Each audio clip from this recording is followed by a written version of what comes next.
Hello everyone, this is Tom Fox and I'd like to welcome you to the Daily Compliance News. The Daily Compliance News is an offering of the Compliance Podcast Network. Hello everyone, this is Tom Fox and I'd like to welcome you to the inaugural issue of the Daily Compliance News.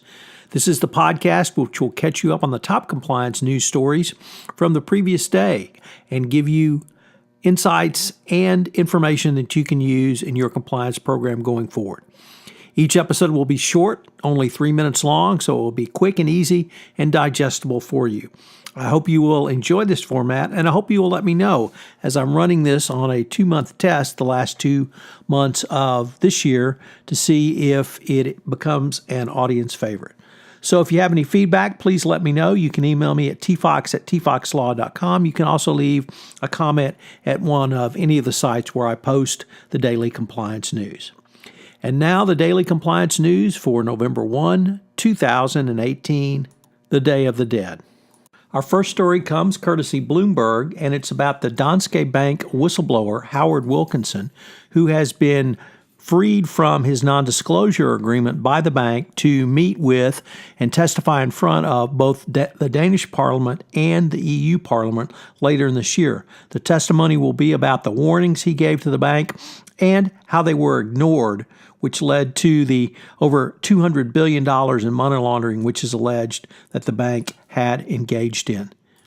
His story ties nicely into a blog post by Michael Volkov entitled "Speak Up is Great, Is Anyone Listening?", which details the protocol you need to have in place for a whistleblower report on your hotline.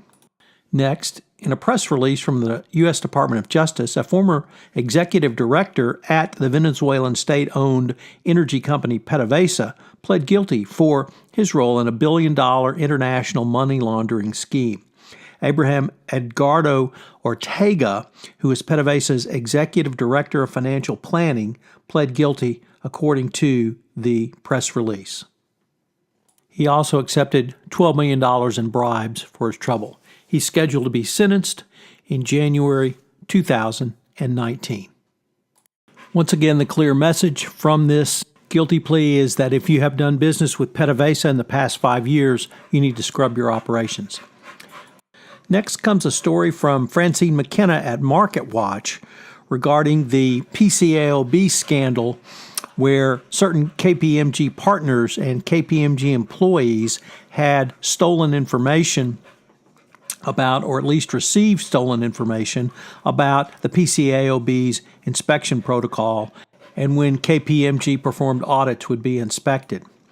Thomas Whittle, the former KPMG national head of inspections, was one of 3 former partners who encouraged PCAOB employees and then new partners to divulge stolen information to them and others at PCAOB.